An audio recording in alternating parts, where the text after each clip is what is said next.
Hoy vamos a iniciar con el tema número 26 de esta serie, La verdad del Evangelio de la Gracia, que es, pues son mensajes expositivos de la carta a los romanos, ¿verdad? Estamos yendo versículo por versículo, repito, hoy es el tema número 26 y, bueno, se llama el título, para los que están anotando, el título es Nos espera un fin glorioso. Nos espera un fin glorioso. Yo le voy a pedir que vaya por favor ahí a Romanos capítulo 8. Romanos capítulo 8. Le ponga un dedo ahí cuando llegue, avíseme por favor que ya llegó. Y sígame con su vista. Del versículo 18 hasta el 25, sígame ahí con su vista. Dice, desde el 17, nos quedamos la semana pasada en el 17, lo voy a leer para que lo podamos enganchar a esto que viene. El versículo 17 dice, y si hijos también herederos de Cristo y coherederos, herederos de Dios y coherederos con Cristo, si es que padecemos juntamente con Él, fíjense, ahí es de subrayar, padecemos juntamente con Él, para que juntamente con Él seamos glorificados. Ahora fíjese el versículo 18, pues tengo por cierto que las aflicciones del tiempo presente no son comparables con la gloria venidera. O sea, las aflicciones de este padecimiento que tenemos juntamente con Cristo, dice, no son comparables con la gloria venidera que en nosotros ha de manifestarse. Porque el anhelo ardiente de la creación es el aguardar la manifestación de los hijos de Dios. Porque la creación fue sujetada a vanidad, no por su propia voluntad, sino por causa del que la sujetó en esperanza. Porque también la creación misma será liberada de la esclavitud del pecado a la libertad gloriosa de los hijos de Dios. Porque sabemos que toda la creación gime a una, y a una está con dolores de parto, hasta ahora. Y no solo ella, sino también nosotros mismos, que tenemos las primicias del Espíritu. Nosotros también gemimos dentro de nosotros mismos, esperando la adopción, la redención de nuestro cuerpo. Porque en esperanza fuimos salvos, pero la esperanza que se ve no es esperanza. Porque lo que alguno ve, ¿a qué esperarlo? Pero si esperamos lo que no vemos, con paciencia lo aguardamos. Esta sección que estamos viendo aún continúa con algunos contrastes de lo que veníamos tratando. Estos contrastes ahora trata acerca de los efectos del pecado en la creación. Fíjese. O sea, el contraste es el efecto del pecado que ha tenido en la creación, porque la creación ha sentido el guamazo, ha sentido el golpe, ¿sí? Pero ¿cuál es el contraste? Que Dios restaurará todas las cosas. El contraste es que aun cuando la creación cada vez está peor a causa del pecado,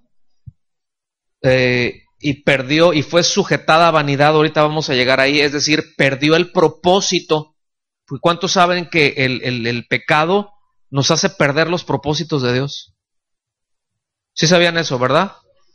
Pero el pecado nos hace perder los propósitos de Dios. El asunto es de que Dios siempre cumple lo que Él se ha propuesto hacer. Y el contraste aquí es ese, que Él, como se ha propuesto algo, Él lo va a conseguir. Y si para eso tiene que erradicar el pecado, destruyendo todo y haciendo todo nuevo, Él lo hará. Y de hecho, lo hará. ¿Están aquí conmigo? Porque no hay nada que impida a Dios cumplir sus propósitos. Imagínese usted que hubiera algo en la creación que le frustrara los planes a Dios. Es decir, que lo detenga, que ya no lo impida, que ya no lo deje hacer. y como que bueno, pues ya me voy a quedar eternamente aquí con mi plan, lo voy a archivar ahí, ¿verdad? Y ya, no, Dios cumple y Dios hará todo lo que Él se ha propuesto. Venga conmigo ahí al versículo 18 y dice, fíjese bien, pues tengo por cierto que las aflicciones del tiempo presente no son comparables con la gloria venidera que en nosotros ha de manifestarse. Repito, es importante tener presente el versículo anterior inmediato, que habla que somos herederos de Dios, que somos coherederos con Cristo, y hablamos la semana pasada que el hecho de estar en Cristo pues ya nos lleva a padecimientos. El solo hecho de estar en Cristo ya nos lleva a padecimientos aquí en esta tierra, ya nos lleva a padecimientos en la creación, ya nos lleva a padecimientos en el mundo. El hecho de estar en Cristo, porque es contrario a la corriente del mundo.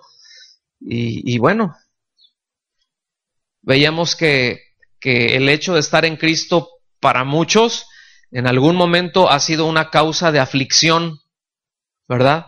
Porque experimentamos rechazo.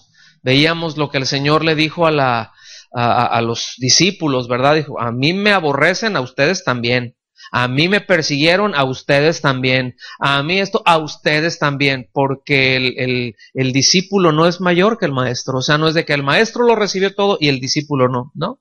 También tenemos que aprender de esto porque estamos en un mundo caído. ¿Está aquí conmigo? Entonces, qué bueno será que siempre anclemos nuestro corazón a esta verdad, ¿verdad? ¿Cuál es esa verdad? Bueno, que las aflicciones, tengo por cierto que las aflicciones del tiempo presente, ¿cuántos tienen aflicciones ahorita? ¿Cuántos han tenido una aflicción muy fuerte? No sé cuál haya sido la más fuerte, pero una aflicción, algo, un quebranto, así, ok, ese quebranto no es comparable con la gloria que vendrá. Será como nada. Y esa es la esperanza que tenemos, por eso nos espera un fin glorioso. ¿Sí? Dice, no son comparables con la gloria venidera. Entonces, qué bueno que tengamos esa perspectiva, porque esa es la perspectiva real, es la perspectiva correcta de las cosas. Y sin duda, tener este entendimiento nos va a dar una enorme firmeza al atravesar dificultades, que inevitablemente las tendremos, inevitablemente las tenemos. Ahora sí que, como decimos, en esta vida nadie se va liso. No, yo nunca voy a padecer, algo vas a padecer, ¿verdad? No, que yo voy a ser muy feliz y me voy a casar con el príncipe azul y voy a tener muchos hijos, ahí vas a padecer. Pero van a ser muy buenos, sí, pero a la hora que los tengas vas a sufrir. De alguna manera habrán padecimientos, pues, ¿no? Entonces, el hecho de tener presente esto nos va a fortalecer mucho, ¿verdad? Saber que a causa de nuestra fe, bueno, padeceremos, pero también padeceremos a causa de la condición humana que tenemos, es nuestra débil condición. Venga por favor conmigo a 2 Corintios capítulo 4, y vamos a ver los versículos del 17 al 18. En lo que usted llega ahí, y para los que anoten o anotan, el contexto de esto que trata aquí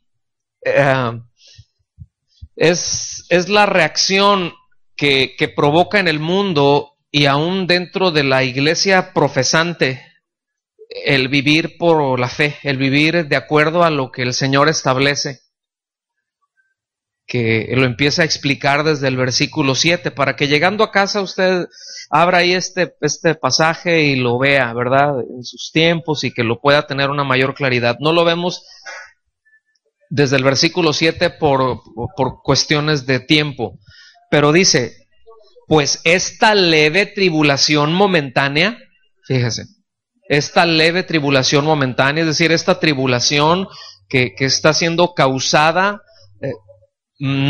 a causa de estar viviendo por la fe, a causa de estar viviendo en obediencia a Dios. Dice, es una leve tribulación momentánea, pero fíjense lo que dice, produce, digan conmigo, produce.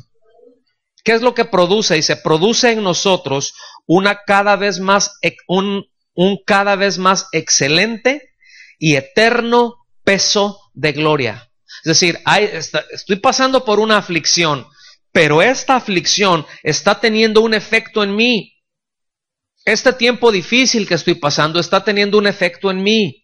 Sí, me está haciendo pedazos mi corazón. Sí, pero está teniendo un efecto. ¿Cuál es ese efecto? Está produciendo un peso eterno, más excelente peso de gloria. ¿Qué quiere decir? Fíjense, una muy buena traducción de estas palabras es eterno y mucho más grande y abundante peso de gloria. Un eterno, ¿cómo es? Fíjense cuál es el contraste. Momentánea tribulación, eterna gloria. ¿No se les hace un contraste como del cielo a la tierra? ¿Lo ven? Produce en nosotros un eterno, un mucho más abundante peso de gloria. Y aquí, gloria se usa para referirse, póngame atención, a la presencia de Dios, pero a la presencia de Dios no como una experiencia mística, no como algo emocional o incluso hasta carnal y manipulado, ¿verdad? O sea, aquí no está hablando un peso de gloria como a ver, ¿cuántos sienten la presencia de Dios, verdad? Ahí les tocan una canción, se les toca una canción bonita, se les pega una manipulada a las emociones y muchos eso le llaman sentir la presencia de Dios. Sí, y no voy a hablar más de eso, pero ese es el tema, ese es el asunto. Aquí lo que está planteando es el contraste con los padecimientos de esta vida que son momentáneos y ligeros, comparado con un peso, algo eterno de la presencia de Dios, de estar en la presencia de Dios. Y después dice, fíjese, cómo es esa conducta, no mirando nosotros las cosas que se ven, sino las que no se ven. Pues las cosas que se ven son, como dice ahí en su Biblia, lea su Biblia, son temporales, pero las que no se ven son eternas. Entonces, ¿en dónde debe de estar nuestra mirada puesta? En lo eterno. Pues obviamente eso no quiere decir que vamos a cerrar los ojos a los temporales porque nos vamos a tropezar con ellas, ¿verdad? Pero el hecho de poner nuestra mirada, de tener ahí, ya lo hemos hablado muchas veces, lo seguiremos haciendo, esto nos habla de que nuestra prioridad debe de estar fundamentada en las cosas eternas, en las cosas de arriba. Y cuando nosotros ordenamos nuestra vida de acuerdo a eso, entonces las cosas de esta vida ahora sí que caen por su propio peso. El hecho de tener nuestra mirada en las cosas eternas nos va a dar una perspectiva correcta para poder manejar las cosas temporales, para asignarle el valor a las cosas temporales que las tienen, porque tiene un valor, tienen un valor las cosas temporales, le pregunto yo. ¿Tienen valor? Por supuesto que tienen valor. El asunto es de que a veces los sobrevaluamos o a veces los menospreciamos. ¿Sí? El hecho de tener nuestro enfoque y nuestra mirada en las cosas de arriba nos da la pauta para darle el peso, para darle el valor correcto a cada una de las cosas. Vaya por favor a Primera de Pedro, capítulo 1. Vamos a ver de los versículos 3 al 7. Hay mucho que tengo que tratar, por eso estoy quizá hablando un poquito más rápido y tratando de cubrir esto, porque yo creo que ¿se trajeron lonchecito hoy? ¿No? Bueno, los que sí, que bueno, yo sí me traje aunque sea cafecito, porque hoy va a estar largo. Se pusieron así como que chille, aguántese. Primera de Pedro 3 al 7 dice: bendito el Dios y Padre de nuestro Señor Jesucristo, que según su gran misericordia, fíjese, nos hizo renacer para una esperanza viva. ¿Cómo es la esperanza que tenemos en el momento en que el Señor nos ha regenerado, que nos ha hecho nacer de nuevo? Es viva, ¿sí? Por la resurrección de Jesucristo de los muertos. Fíjense, habla acerca de la herencia, cómo es nuestra herencia, no me voy a detener ahí, pero dice, para una herencia incorruptible, Es decir, que no es perecedera, que no se echa a perder, que no caduca. Incontaminada, que no puede ser manchada por nada, que no puede ser ensuciada por nada. Esa es la herencia que tenemos en Cristo. Nada la puede ensuciar. Ni el pecado la puede ensuciar, porque será erradicado de eso. Esa es la herencia que tenemos. Dice, e inmarchitable. O sea, no se pone fea, no está así como que ahorita bien bonito. Es como algunas, ¿a cuánto les gustan que les lleven flores? A ver, hermanas, levanten su mano. ¿A cuánto les gusta que le lleven flores? Vean, maridos. Entonces, cuando se lleve el ramo, o el buquet, lo que sea, ¿cómo van las flores? Ay, se ven bien bonitas. ¿Y a los 2 días? O si es en el verano y no tiene aire acondicionado, al día siguiente o en el mismo rato ya están todas churidas, ¿verdad? Ya están todas así marchitas. Bueno, nuestra herencia no se marchita, siempre mantiene la misma belleza por la eternidad. Dice, reservada en los cielos para vosotros. ¿En dónde está nuestra herencia? ¿En dónde está guardada? ¿Cuántos tienen mesa allá en los cielos? ¿Cuántos tienen ya reservada una mesa para las bodas del Cordero? Vaya haciendo reservación porque se vaya a quedar afuera. Porque están contados los boletos. Entonces, fíjese. Versículo 5. Que sois guardados por el poder de Dios mediante la fe para alcanzar la salvación que está preparada para ser manifestada en el tiempo final. Aquí salvación se refiere a la glorificación. Aquí salvación se refiere a la completa liberación del pecado. Lo hemos dicho muchas veces, lo repito una vez más, hemos sido salvados, hemos sido redimidos, sí, pero todavía nuestro cuerpo no. Nuestro cuerpo todavía está sujeto a corrupción, ¿sí? Por lo cual vosotros os alegráis, o sea, se alegran porque han recibido. ¿Cuántos se alegran en la salvación que han recibido? ¿Cuántos están contentos con eso? ¿Sí? Dice, por lo cual vosotros os alegráis, dice, aunque ahora por un poco de tiempo, si es necesario, tengáis que ser afligidos en diversas pruebas. Fíjense. O sea, ahora dice, aunque ahora, ¿por cuánto tiempo? Por un poco de tiempo. Porque ¿qué es nuestra vida? Aun si fuera toda nuestra vida, la pregunta es, ¿qué es nuestra vida a un lado de la eternidad? O sea, nuestra vida, dice, es como neblina, ¿verdad? Es como la flor del campo, que ahorita ahí está muy bonita, pero al ratito se marchita, ya está toda seca. Pero la gloria de Dios, la herencia que tenemos, no es así.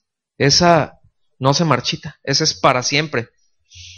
Entonces, fíjense, solo esta declaración del apóstol Pedro derriba toda la falsa doctrina de la confesión positiva y de la prosperidad y anexas.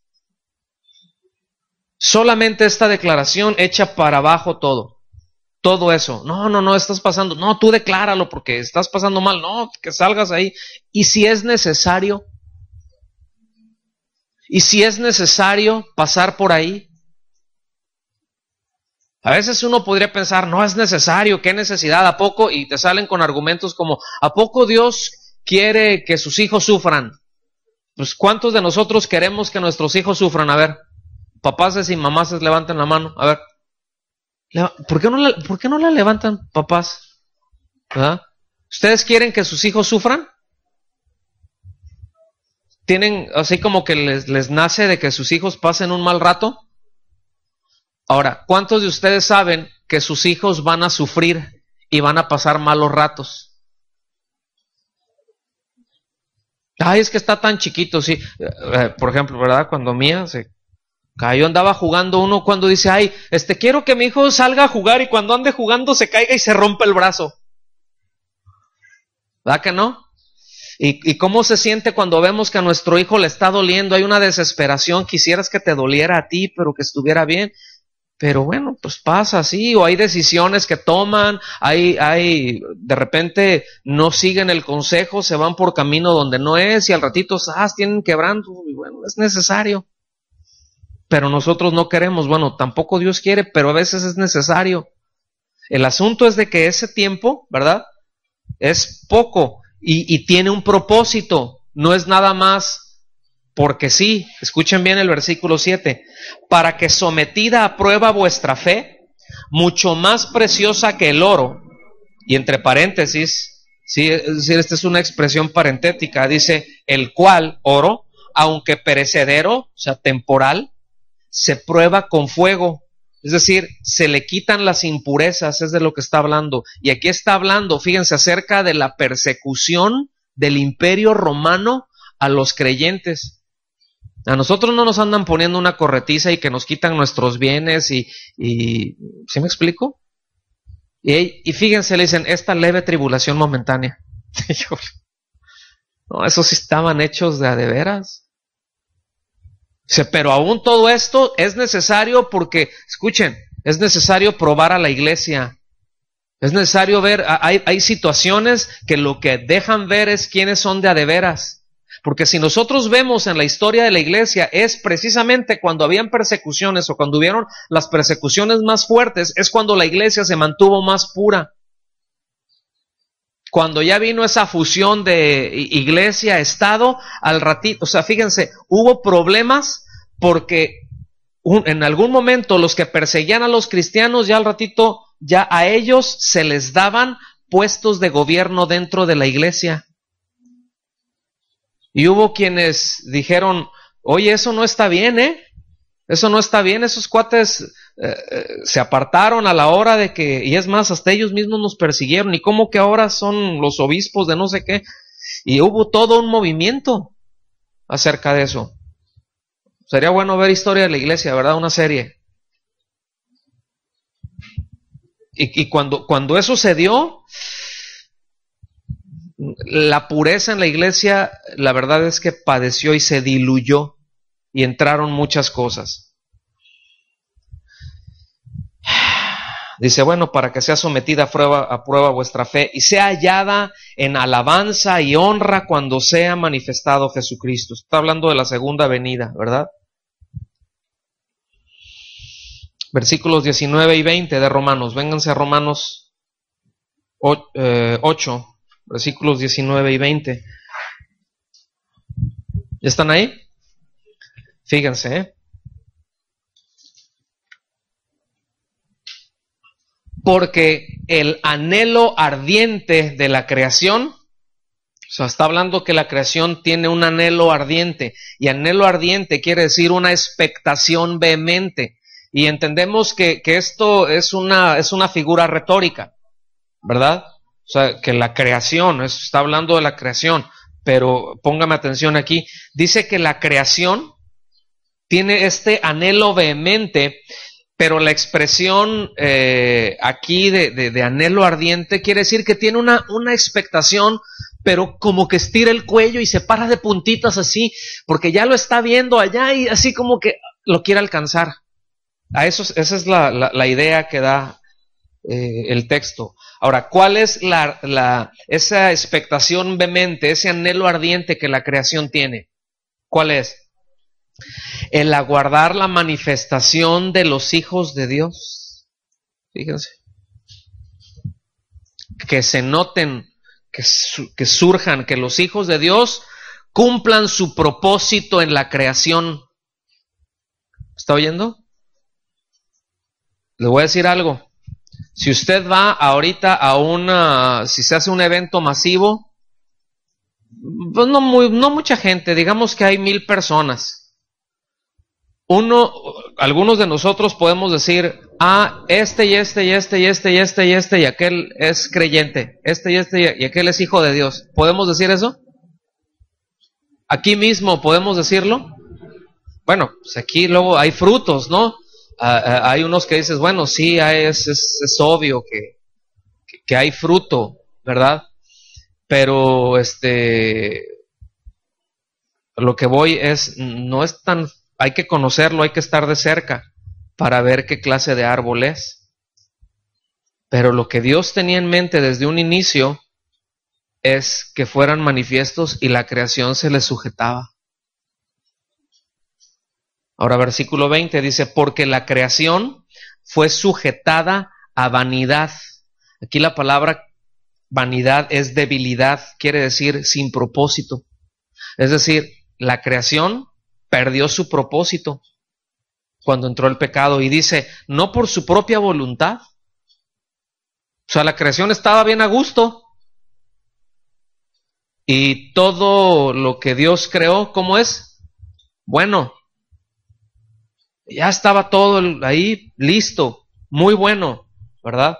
Dice, pero bueno, fue sujetada a vanidad no por su propia voluntad, sino por causa del que la sujetó en esperanza. Es decir, Dios la sujetó a eso, a causa del pecado, pero anticipó el día en que esa vanidad, en que esa debilidad sería quitado, ¿sí? Para que la creación cumpla el propósito por el que Dios la hizo. Está aquí, eso es de lo que está hablando. Miren, la Nueva Traducción Viviente se lee así, esto es más clara. Pues toda la creación espera con anhelo el día futuro en que Dios revelará quiénes son verdaderamente sus hijos. Ese es el anhelo ardiente de la creación. Así como que ya, ¿verdad? Salgan de la tumba, salgan de la corrupción. Versículo 20. Contra su propia voluntad, toda la creación quedó sujeta a la maldición de Dios.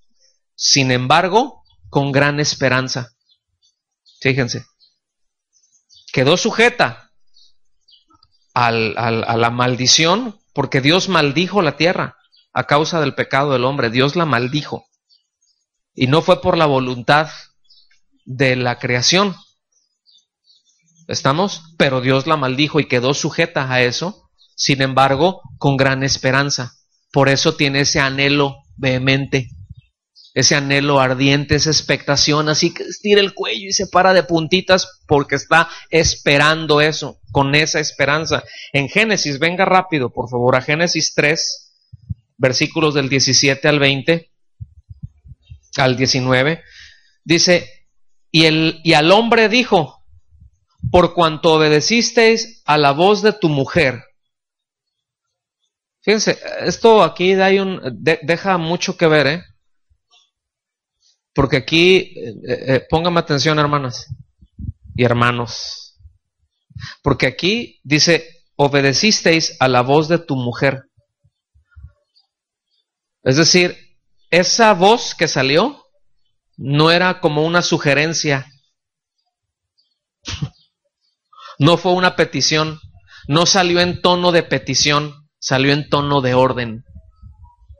¿Estamos aquí? Ahora te lo comes.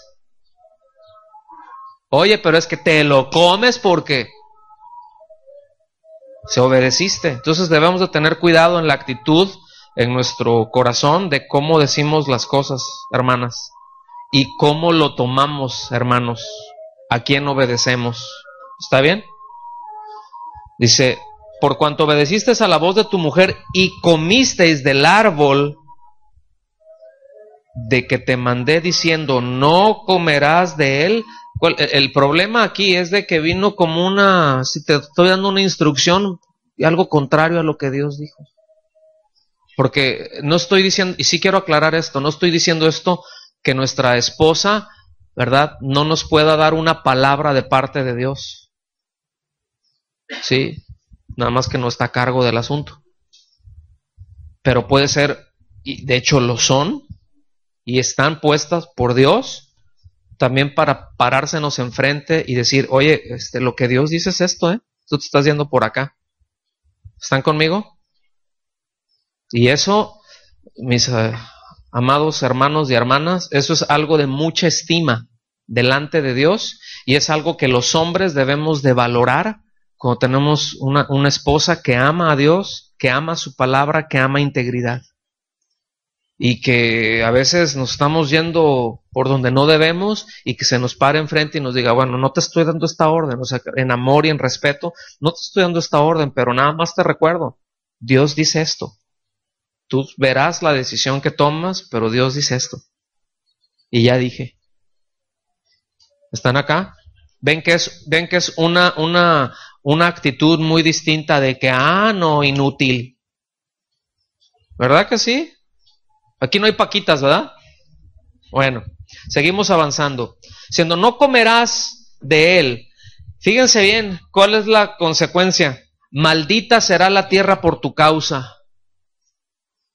Vean la consecuencia, no fue a causa de Eva, La responsabilidad era del hombre.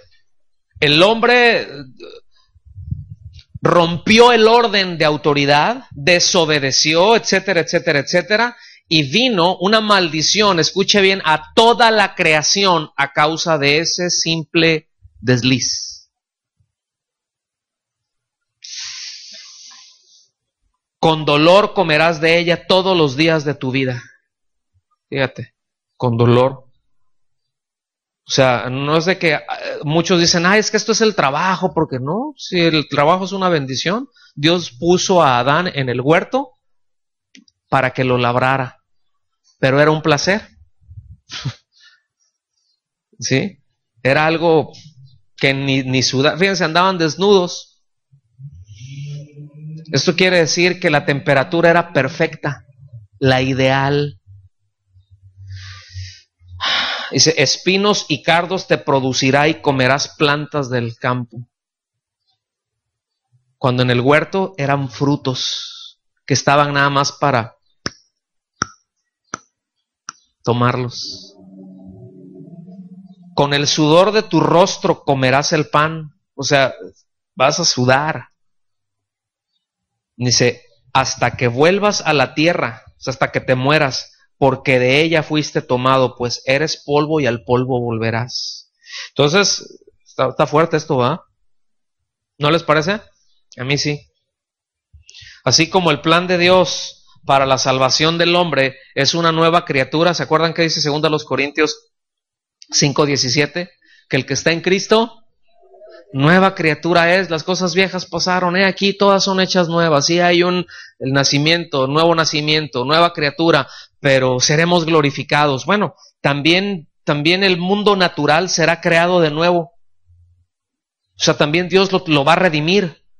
A eso va. O sea, también eso va a ocurrir. En Apocalipsis 21, del 4 al 5, dice, enjugará Dios toda lágrima de los ojos de ellos y no habrá más muerte. Ni habrá más llanto, ni clamor, ni dolor, porque las primeras cosas ya pasaron. O sea, la muerte, el clamor de dolor, el llanto, es decir, el efecto del pecado. ¿Qué es eso? Es lágrimas. El efecto del pecado es muerte, es llanto, es clamor de dolor. Dice, eso ya pasó. Esas cosas, dice, ya pasaron. El que estaba sentado en el trono dijo, yo hago nuevas todas las cosas. Me dijo, escribe, porque estas palabras son fieles y verdaderas. O sea, yo lo voy a hacer. Puede ser nuevo todo. Y ese nuevo es literal. Ahora, esto va en 2 etapas. Porque es una buena pregunta. ¿Y cómo va a hacer eso? No les viene así como que, ¿y eso cómo va a pasar? Bueno, hay 2 etapas. La primera etapa es en el reino milenial o en el reino del Mesías en la tierra, lo que se conoce como el milenio. Y yo entiendo que esto requiere todo un estudio. Y ahorita pues no es mi intención sacarlo de dudas o resolverle todas las dudas. Es más, a lo mejor hasta le planto un par de ellas ahorita. Pero bueno, no es mi intención, pero a lo mejor.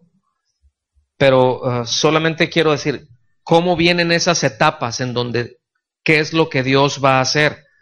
En Isaías 11, del versículo 1 al 9, dice, saldrá una vara del tronco de Isaí. Esto está hablando de descendencia, es de la casa de David. Isaí era el papá de David y a David se le prometió el Mesías. O sea que de su descendencia vendría el Mesías. Entonces del tronco de Isaí es de la descendencia de la línea de David. Dice, un vástago retoñará de sus raíces y reposará sobre él, sobre este vástago. ¿Quién es él? Cristo. Reposará sobre él el espíritu de Jehová, espíritu de sabiduría y de inteligencia, espíritu de consejo y de poder, espíritu de conocimiento y de temor de Jehová, y le hará entender diligente en el temor de Jehová. No juzgará según la vista de sus ojos, ni resolverá por lo que oigan sus oídos. ¿Verdad? ¿Qué es lo que él dijo? Hay que juzgar justamente. Está hablando de Jesús aquí. Sino que juzgará con justicia a los pobres. Fíjense, esto está hablando del milenio. ¿Cómo se va a conducir? ¿Cómo juzgará? En este momento, ¿cómo se juzga a los pobres? ¿Sí? Al amolado, amolarlo más. ¿Cierto o no? O sea, ahorita la verdad de las cosas es de que miren, no importa qué gobierno de la tierra sea, ninguno es justo. Tienen leyes, pero que hayas leyes no quiere decir que sean justas. En el caso de los países, de las naciones que tienen leyes y las cumplen, es decir, que sí existe un Estado de Derecho, bueno, dices, bueno, sí existe un Estado de Derecho, pero no necesariamente esas leyes son justas. A fin de cuentas, todas, de una o de otra manera, tienen una tendencia para allá van al totalitarismo. Es decir, al control del gobierno sobre las personas. Todo, en todas las naciones. Nosotros aquí tenemos lo nuestro, ¿sí? Hay algunas áreas en las que no ha sido, pero para allá iremos. Pero hay otras naciones de primer mundo en que, no sé si les comenté esto aquí, pero simplemente los padres no pueden corregir a sus hijos. En que un padre, ¿verdad? Una mamá, está el jovencito o la jovencita de 10, 11, 12 años, y bueno, entendemos que para entrar a su recámara hay que tocar la puerta, ¿cierto o no? Por respeto, eso es respeto, eso es elemental, pero si sabes que está haciendo algo malo, no abres, entras, porque es tu casa. ¿Sí? Bueno, allá no se puede. Hay países ahorita en los que no se puede. Tú haces eso, violaste un derecho de esa persona, tu hijo, tu hija puede llamar a la policía, van y te llevan. Y tienes que seguirlo manteniendo y dices, pero pues que no es mi casa, que no eres mi hijo, que no eres mi hija. O sea, si la niña de 11 años, de 12 años o el niño de 11 o 12 años quiere meter a una fulana, a un fulano o fulanos de hacer lo que quieran, esa es su vida y no puedes hacer nada por ley. Eso es totalitarismo. El gobierno tiene el control de eso. Eso es primer mundo. ¿Cuántos quieren ir al primer mundo? Aleluya. No, está rudo el asunto. Bueno, seguimos. Sino que juzgará con justicia a los pobres y resolverá con equidad a favor de los mansos de la tierra. Herirá la tierra con la vara de su boca, y con el espíritu de sus labios matará al impío. Y será la justicia cinto de sus caderas, y la fidelidad ceñirá su cintura. Morará, fíjense, morará el lobo con el cordero y el leopardo con el cabrito. O sea, cuando vea el lobo a un corderito no va a decir cena, lunch, ¿verdad? Van a habitar juntos. Dice, el becerro, el león y la bestia doméstica andarán juntos, y un niño los pastoreará. O sea, un niño va a estar ahí. Ese es el estado original en que Dios hizo la creación. Escuchen bien, cuando Dios hizo la creación no había depredación, no habían depredadores. Nadie corría riesgo, ni los animales corrían riesgos entre ellos. No había eso. Y eso es lo que está hablando. Dice, la vaca pacerá junto a la osa, sus crías se recostarán juntas. Véngase, comadre vaca. Sí, véngase, doña osa, aquí vamos a que jueguen los chamacos en el arenero, ¿verdad? Dice, y el león, como el buey, comerá paja. El niño de pecho jugará sobre la cueva de la cobra. El recién destetado extenderá su mano sobre la caverna de la víbora.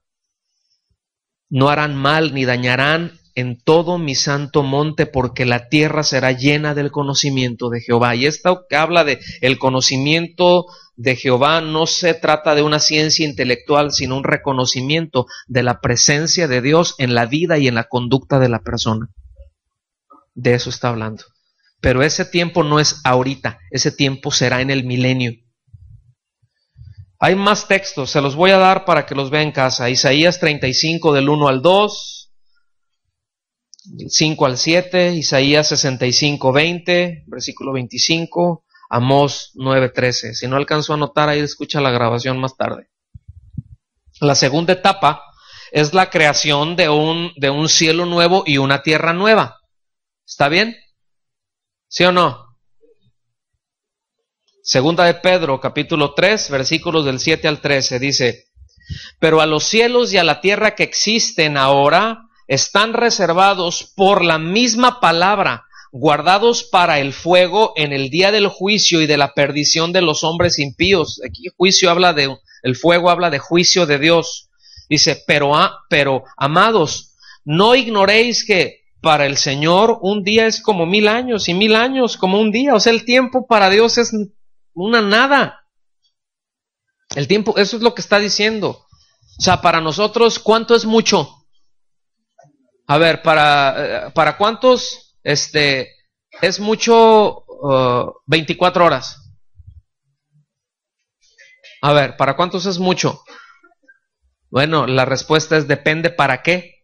Porque para no comer dentro de 24 horas es un mundo de tiempo, ¿verdad?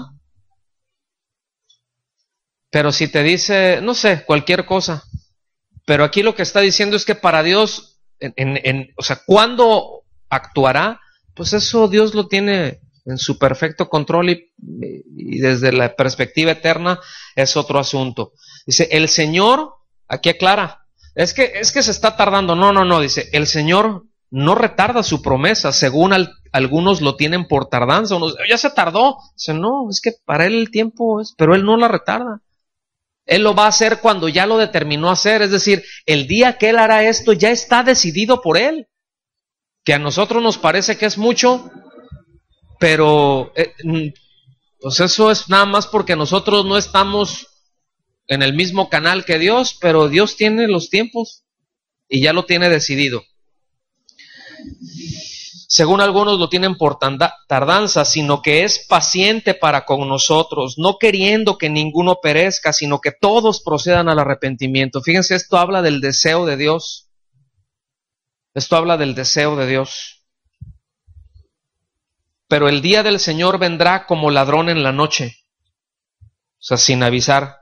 ¿Verdad? A nadie le dicen, oiga, fíjese que hoy en la noche voy a ir a robar. Hágame un favor, ¿no? No me podría dejar las llaves ahí de su carro para no despertarlo. Y pues déjeme abierta la puerta para no hacerle ruido y esté tranquilo. ¿Haría eso? Si usted sabe que van a venir en la noche, ¿qué es lo que hace? Se pasa en vela y agarra un garrote o a ver qué, ¿verdad? Y ahí se pone. No, bueno, lo que nos está diciendo es que nuestra actitud es que debemos de estar siempre expectantes, porque va a ser inesperado, entonces tenemos que estar deseando eso. El día del Señor vendrá como ladrón en la noche. Entonces los cielos pasarán con gran estruendo y los elementos ardiendo serán deshechos y la tierra y las obras que en ellas hay serán quemadas. Puesto que todas estas cosas han de ser deshechas, fíjense, ¿cómo no debéis vosotros andar en santa y piadosa manera de vivir? O sea, la razón que todo esto pasará, en tanto eso pasa, ¿cómo debe de ser nuestra conducta? Aquí está, orientada hacia Dios, apartados para Dios, esperando y apresurándoos para la venida del día de Dios, en la cual los cielos encendiéndose serán deshechos y los elementos, siendo quemados, se fundirán. Escuchen el versículo 13. Pero nosotros esperamos, según sus promesas, cielos nuevos y tierra nueva, en los cuales mora la justicia. Y ahí mora es permanentemente, para siempre. No hay injusticia, no hay impiedad. Todo es gobernado como debe de ser, como es el propósito de Dios desde un inicio cuando hizo la tierra. Y el hombre cumpliendo el propósito que Dios tuvo para Adán, ahora cumpliéndolo porque ya Cristo recuperó, y en Cristo recuperamos todo lo que en Adán se perdió. ¿Estamos aquí?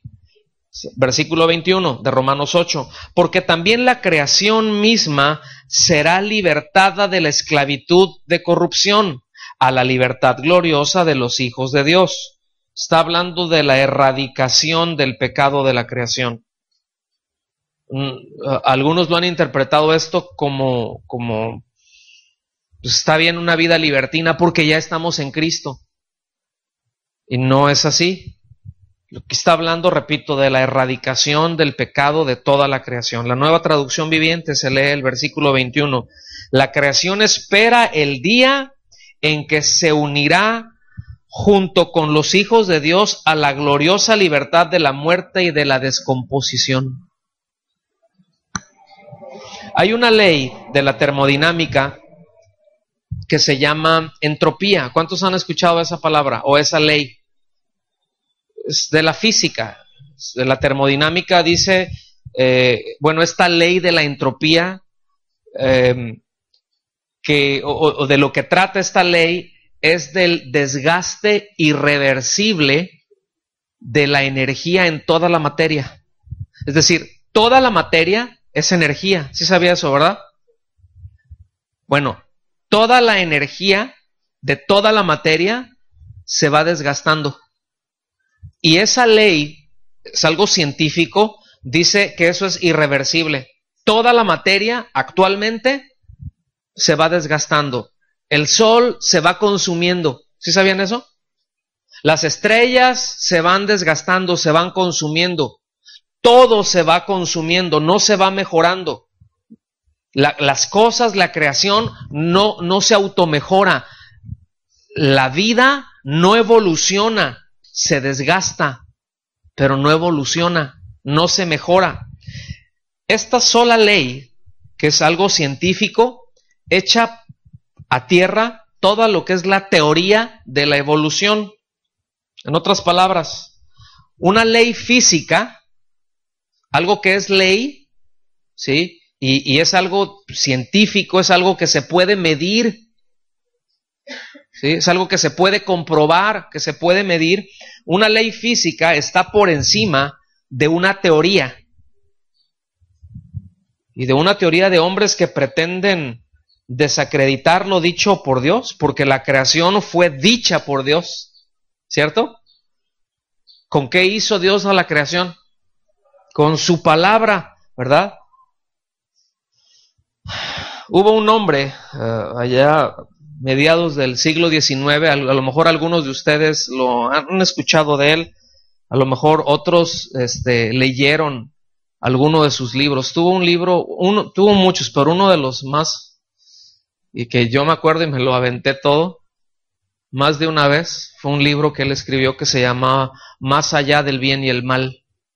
Estoy hablando de Friedrich Nietzsche, fue un filósofo alemán, que él hizo una declaración, ¿sí? Muy famosa. Él declaró esto: Dios ha muerto. Esa fue su declaración. O sea, él llegó, quién sabe qué se fumó, no sé qué se comió, ¿verdad? Ahí. Pero eso fue, dice, Dios ha muerto.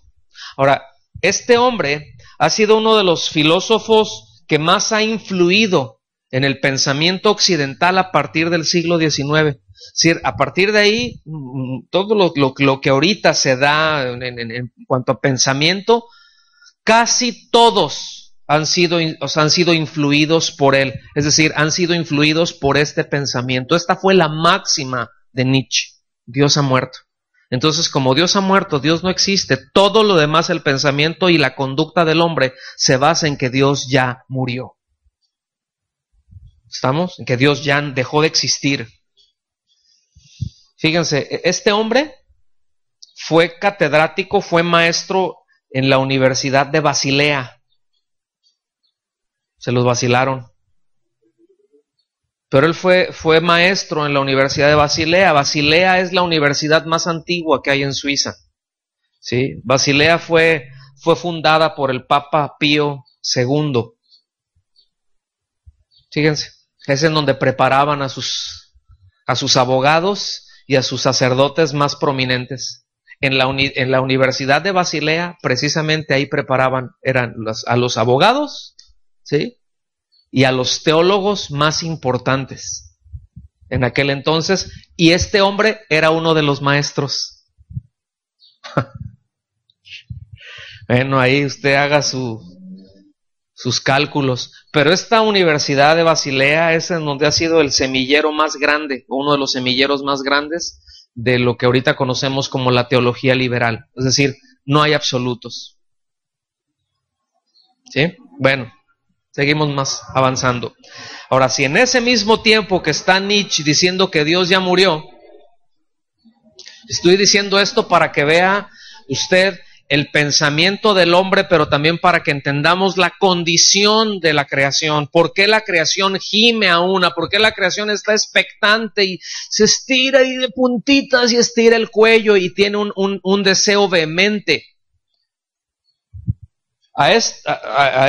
En este mismo tiempo hay otro hombre que salió con su teoría de la evolución. ¿Alguien se recuerda cómo se llamó este?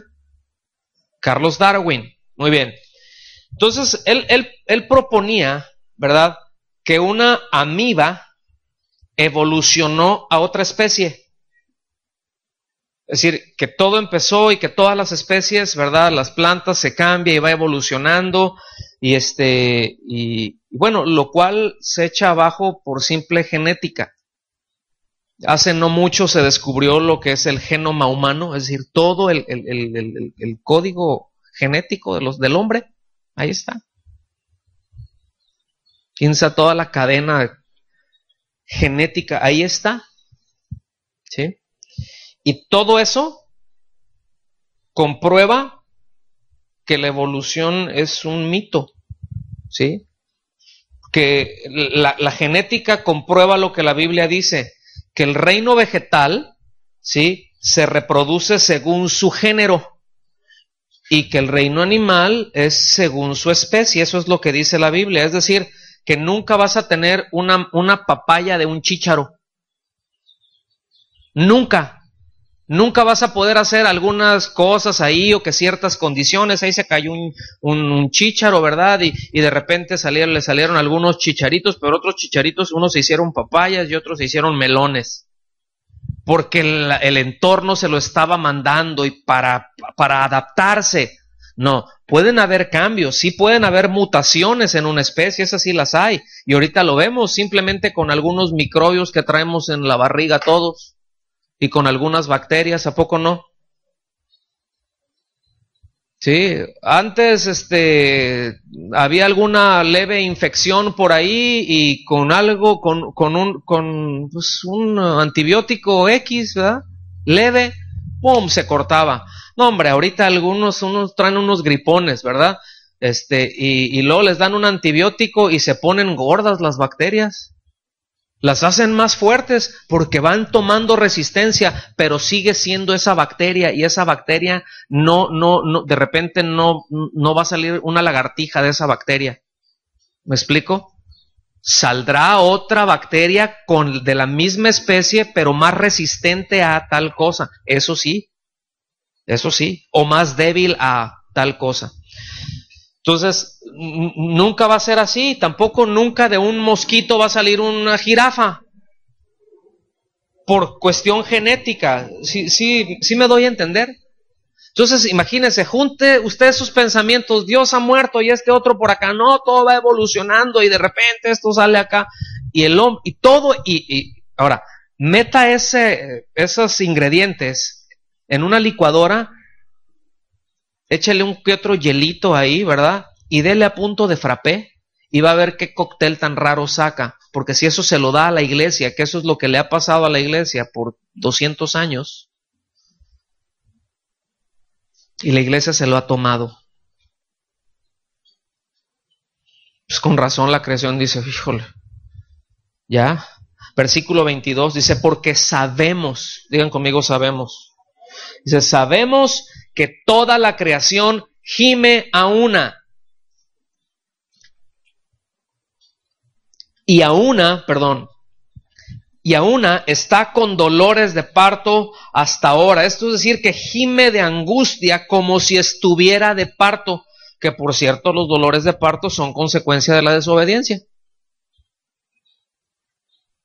¿Está aquí? ¿Cómo está la creación? Yo creo que los hombres no podemos, nunca entenderemos esto, además de que somos bien chillones, ¿verdad? Un granito y te lo hacen acá y le apachurran uno y ¡ay, ay! ¿Verdad?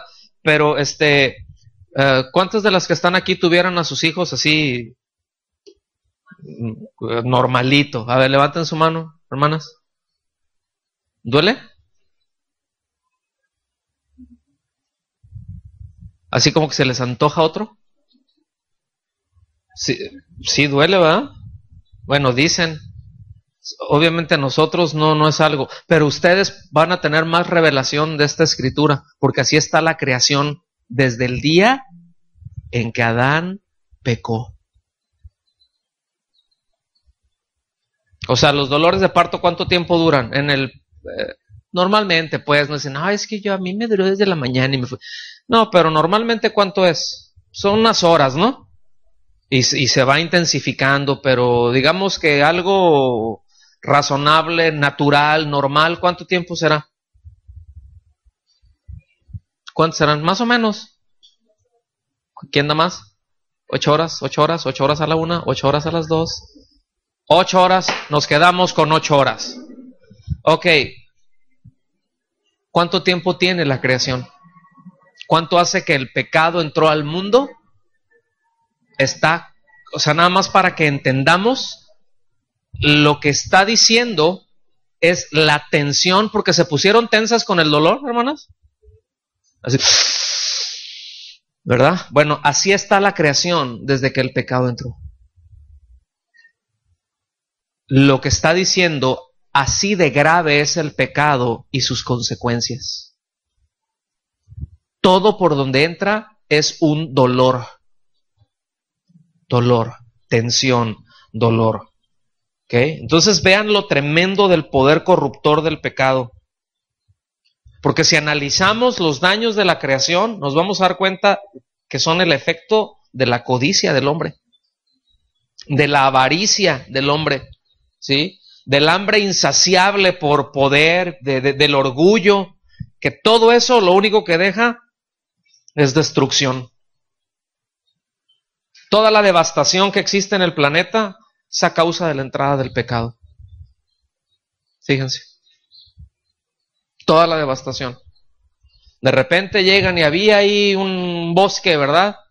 Y ya de repente ya no existe. ¿A causa de qué? De la avaricia, porque había uno que quería ganar más dinero, hizo y no le importó, y están por acá y hacen minería a cielo abierto, y esto, y lo otro, y por recursos, por poder, por avaricia, se hacen muchas barbaridades. No importa, dicen, no importa, nada más échalo para allá, entiérralo por ahí. Para no ir muy lejos, ¿en cuántos lugares? Miren, no vamos a ir muy lejos aquí. ¿Cuántos lugares, cuántos desarrollos hay turísticos muy bonitos, muy lujosos? Pero una pregunta, ¿a dónde echan sus aguas negras y sus residuales? ¿A dónde las avientan?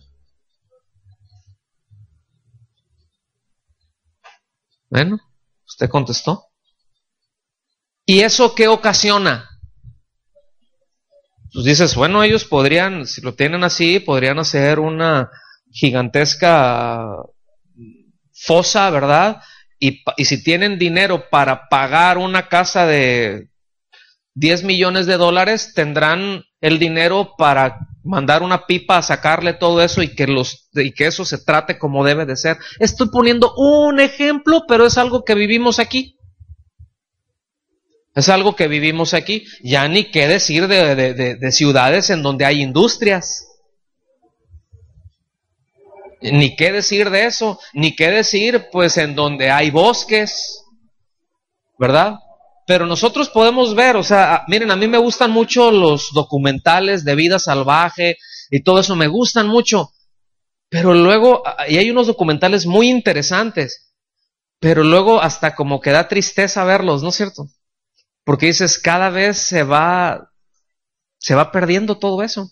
Que los glaciares, que ya habían quién sabe cuántos cientos de miles de kilómetros cuadrados, y ahora quedas ahí y te encuentras a un oso parado ahí en un pedacito de hielo, ¿verdad? Cuanto antes era otra cosa. Y así, ¿a causa de qué es todo eso?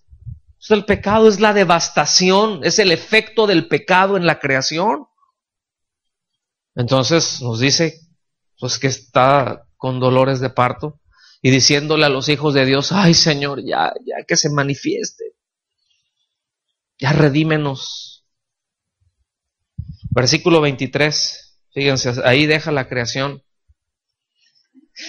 Y no solo ella, o sea, no solo la creación, sino que también nosotros mismos, que tenemos las primicias del Espíritu, nosotros también gemimos dentro de nosotros mismos, esperando la adopción, la redención de nuestro cuerpo. Fíjense, ya hemos visto que como creyentes somos morada del Espíritu, ¿verdad? Eso es lo que empezamos a ver desde el capítulo 8, desde que empezamos en el capítulo 8. Y que tenemos el Espíritu como las arras, como aquel que nos garantiza la herencia, ¿verdad? Y que bueno, lo cierto es que nuestra condición actual, según lo que vemos aquí en el texto, y lo podemos confirmar en nuestro día a día, nuestra condición actual también nos mete en angustia y en dolores, aunque tengamos una herencia segura. Pero en este momento tenemos angustias y dolores.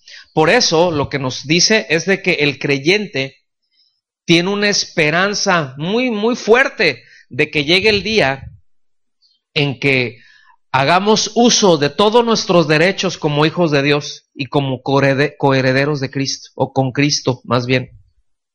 El asunto, repito, es ¿cuál es esa herencia?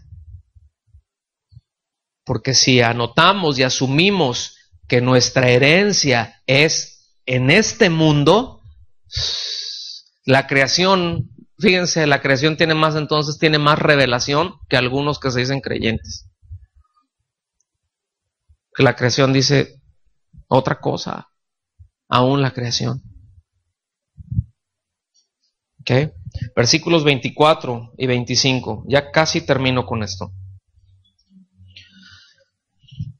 Porque en esperanza fuimos salvos, es decir, que recibimos esa esperanza de ser glorificados cuando fuimos salvos, cuando fuimos rescatados. Por eso, mis amados, es tan importante la predicación del Evangelio. El Evangelio nos dice hacia dónde vamos y cuál es la herencia que tenemos. Es decir, ese Evangelio de ven a Cristo y Él te va a solucionar todos los problemas de tu vida y todo va a estar bien y todo va a estar acá. Eso no te está hablando de cuál es la herencia que se tiene en el Evangelio. Ese no es el Evangelio de Cristo. El Evangelio de Cristo es: en el mundo tendréis aflicción, pero confiad, yo he vencido al mundo. ¿Están aquí conmigo? O sea, ciertamente, bueno, y la van a pasar bien también, van a tener buenos momentos, van a disfrutar también las cosas que mi Padre hizo para ustedes y lo van a poder disfrutar y está bien, pero no se pongan cómodos en esta tierra. A esta tierra la voy a fundir, porque entró el pecado. Y lo tengo que erradicar, porque no puede haber un deleite y no puede haber un disfrute de la presencia de Dios en presencia del pecado. Por eso no podemos disfrutar de una comunión con Dios en la intensidad y en la intimidad que Dios desea, por una sencilla razón: porque el pecado mora en nosotros. Por eso cuando predicamos el Evangelio, el asunto es: allá es la erradicación del pecado, de eso trata, esas son las buenas nuevas, esas son las buenas noticias. Y cuando abrazamos el Evangelio estamos entendiendo esto. Dice, bueno, yo ya fui redimido y yo ya estoy esperando eso. Para eso vivo. En tanto eso llega, mi conducta que sea apartada y que sea digna de Él. Y sin duda voy a tener tropiezos porque estoy aprendiendo. ¿Sí? Dice, pero la esperanza que se ve no es esperanza. Porque lo que alguno ve, ¿a qué esperarlo? Es decir, si ya lo tienes, ¿para qué lo esperas? O sea, si ya lo tienes ahí, bueno, nosotros no hemos sido glorificados, pero eso estamos esperando. ¿O usted qué está esperando? ¿Qué es lo que está esperando? ¿Qué promesa es la que más espera de parte de Dios? ¿Que le provea para un par de zapatos nuevos? ¿Que le supla para las necesidades que están saliendo más allá porque pues ya como aumentó el impuesto al valor agregado, ¿verdad? Acá en nuestra zona, y porque como ya la Secretaría de Hacienda y Crédito Público ya está revisando todo más, pues a lo mejor como debe de ser, ¿verdad? Y pues eso ya no me permite hacer esto, ya, no, pues se está poniendo la cosa más difícil. ¿Qué es lo que más esperamos? ¿Tener una vida cómoda aquí? ¿O yo sé a dónde voy y mientras tanto me voy a adaptar a lo que haya aquí? Y si me tengo que apretar el cinturón, me lo aprieto. Y si Dios suple para más, gloria a Dios. Podré ser generoso también. Si Dios me da más de lo que necesita, pues también tendré para dar y para ayudar a otros. ¿Están aquí conmigo? Pero ¿en dónde está nuestro enfoque? Vean qué importante es todo eso. Pero si esperamos lo que no vemos, con paciencia lo aguardamos. Ahora póngame atención. Digan conmigo, paciencia. Digan bien con mucha fuerza y mucha convicción. Eso es lo mío. Bueno, yo declaro. Hasta calor les dio, mira. Con paciencia lo aguardamos. ¿Cómo debe de ser nuestra espera a la glorificación? Con paciencia. Ahora les tengo un par de noticias en lo que está hablando de la paciencia. Paciencia dice, ¿cómo es? Con paciencia. La palabra aquí, paciencia, en el texto original, en la palabra griega, quiere decir aguante. Quiere decir resistencia. Quiere decir constancia. Pero escuche bien, esta palabra que es hupomonés, paciencia, hupomonés, se refiere al resultado de la constancia y de la fidelidad en la conducta que el Evangelio demanda al creyente. Ser constante, es decir, ¿cuántos saben que el Evangelio tiene demandas? ¿Y cuántos saben que somos probados y que etcétera, pero no nos gusta y hacemos nuestro berrinche a veces, ¿verdad? A veces lo asumimos muy bien, a veces no tanto, pero bueno, dice con paciencia. Y de esto habla Santiago, ahí en el capítulo 1, versículos 1 y 2, dice, hermanos míos, versículos 2 y 3, hermanos míos, fíjense, gozaos profundamente cuando os halléis en diversas pruebas.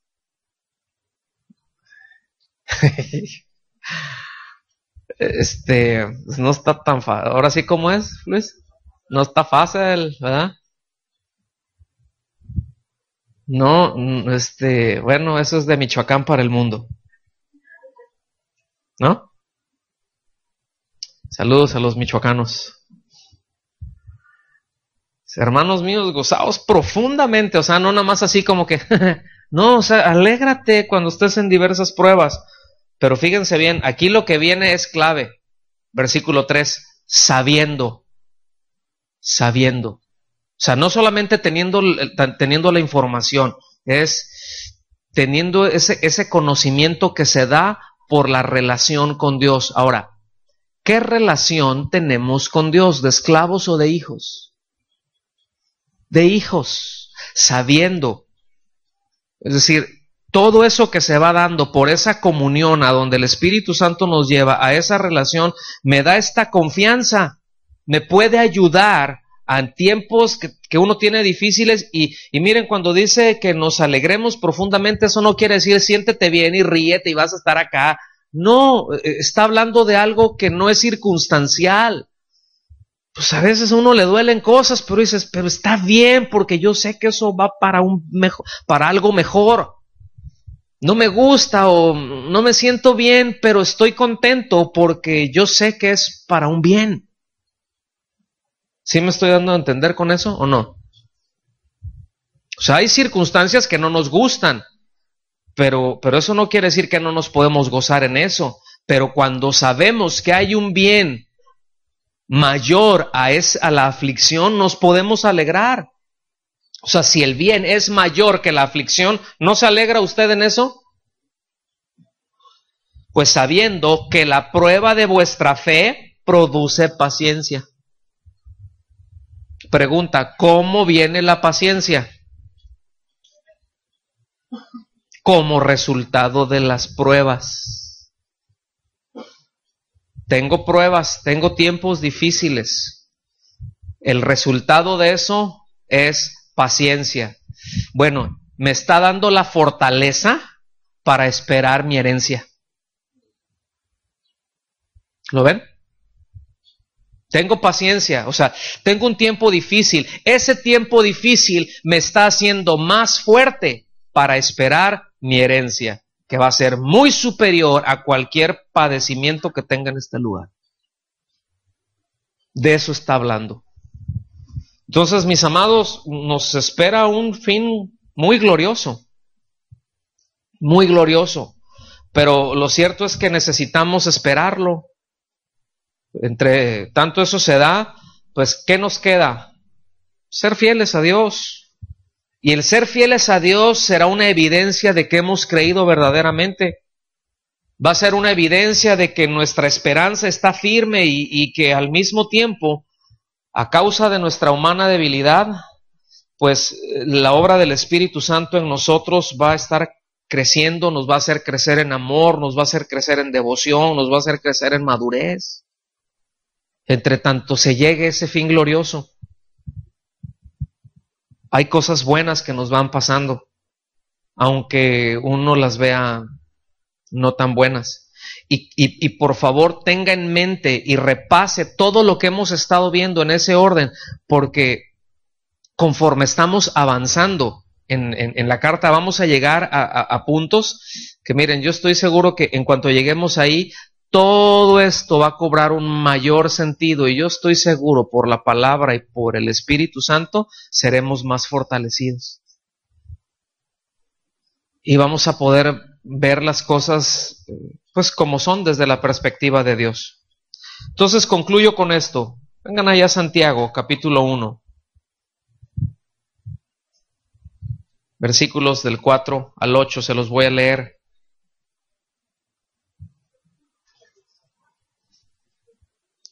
Dice, pero tenga la paciencia su obra completa. O sea, vamos a alegrarnos en los tiempos difíciles, en esas pruebas. ¿Por qué? Porque esas pruebas nos producen una fortaleza, una resistencia, un aguante, una fidelidad. Dice, pero tenga la paciencia su obra completa, para que seáis perfectos y cabales. Perfecto o perfección aquí no está hablando de, ¿cómo se llama? Cuando no, infalibilidad. No está hablando de eso. Perfección aquí habla de ser maduro. O sea, es decir, que seas hecho y derecho. ¿Sí? Que madures, que puedas ver las cosas como son, sin que os falte cosa alguna. Si alguno de vosotros tiene falta de sabiduría, ¿cuántos tienen falta de sabiduría? ¿Cuántos de repente podemos ver un tiempo que es una prueba, pero que no lo estamos viendo como una prueba que va a fortalecer nuestra fe, sino lo estamos viendo como una calamidad, como un costal de alacranes que nos lo queremos quitar de la espalda? Y que le estamos sacando la vuelta a algo que Dios ha permitido que llegue a nuestras vidas para hacernos más fuertes. Y le estamos dando la vuelta porque no tenemos la sabiduría para discernirla. O sea, Dios está permitiendo de repente cosas para hacernos más sólidos, para hacernos más fuertes. y nosotros no las queremos, nosotros nos hacemos a un lado. ¿Por qué? Porque no estamos entendiendo el asunto. Por falta de sabiduría. Entonces, si alguno tiene falta de sabiduría, ¿cuántos de los que están aquí pueden reconocer? Me falta sabiduría. Pídala a Dios. Pídala a Dios, el cual da a todos abundantemente y sin reproche, y le será dada. ¿Cómo da Dios cuando le pedimos esto? ¿Cómo lo da? O sea, nos da más de lo que nosotros podríamos pensar que necesitamos. O sea, nosotros a veces decimos, Señor, dame así de sabiduría, pero el Señor sabe que nos hace falta así. Entonces no nos da así de sabiduría como nosotros pensamos que necesitamos. Nos da conforme Él sabemos, o como Él sabe que necesitamos, que no es así, sino que es así, abundantemente y sin reproche. Es decir, hoy necesitamos sabiduría y vamos y le pedimos a Dios sabiduría, ¿cierto? Y mañana, cuando nos falte sabiduría, entonces ¿qué hacemos? Lo que está diciendo es de que Dios no va a decir, ay, otra vez tú con eso. ¿Cómo das lata? Ya te di ayer y te di más de lo que pediste. ¿No te diste cuenta, verdad? No, Señor, es que me falta sabiduría. ¿Sí? O sea, llegamos y, Señor, me hace falta más sabiduría. Claro que sí. Y le será dada. Pero pida con fe o con confianza, no dudando nada. Porque el que duda es semejante a la onda del mar, que es arrastrada por el viento y echada de una parte para otra. No piense, pues, quien tal haga, que recibirá cosa alguna del Señor, ya que es persona de doble ánimo e inconstante en todos sus caminos. O sea, no tener la actitud de, ay, pues yo necesito esto, ay, es que acá hay Señor, ay, pues yo ya te pedí. Sí, pero no estás pidiendo bien. Pues yo ya sabía que ni me lo ibas a dar. De eso está hablando. Y esa actitud hace que la gente, que los creyentes aún, sean, ¿cómo dice? De doble ánimo. Ahorita sí, y mañana, pues quién sabe. Y pasado, lo más seguro es que no sé. Doble ánimo, dice, doble ánimo e inconstante. Inconstante. Yo le voy a hacer una pregunta. ¿Usted puede apoyarse en algo o en alguien que es inconstante? ¿Nos podemos apoyar en Dios nosotros? ¿Por qué? Porque es constante, porque es el mismo, porque Él no cambia. Siempre es el mismo. Y entender eso, qué bendición. Están aquí conmigo y podemos darle gracias a Dios. Vamos a ponernos de pie y oremos.